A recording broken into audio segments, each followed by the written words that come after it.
De tout temps, l'homme a cherché à aller de plus en plus vite. On a dépassé le cheval, le vent, puis le son et maintenant la lumière.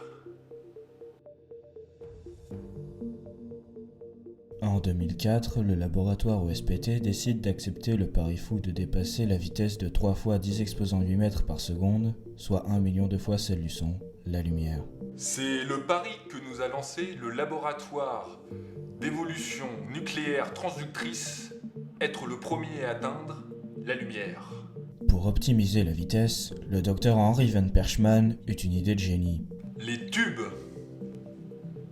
Avec des tubes sous vide et la force électromagnétique, les capsules dans ceux-ci sont propulsées à une vitesse fulgurante pour atteindre une vitesse de pointe égale à celle de la lumière.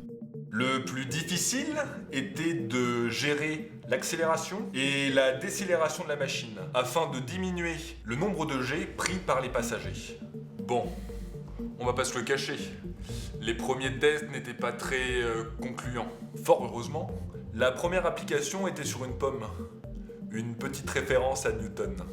On envoyait déjà des objets à la vitesse de la lumière, mais souvent ils n'étaient pas dans le même état qu'initialement. Et c'est ainsi que Newton est devenu pomme-pote. Maintenant que la machine est presque fonctionnelle, on a mis en place un plan qui permettrait de relier toutes les plus grandes villes du monde, ce qui faciliterait les transports intercontinentaux.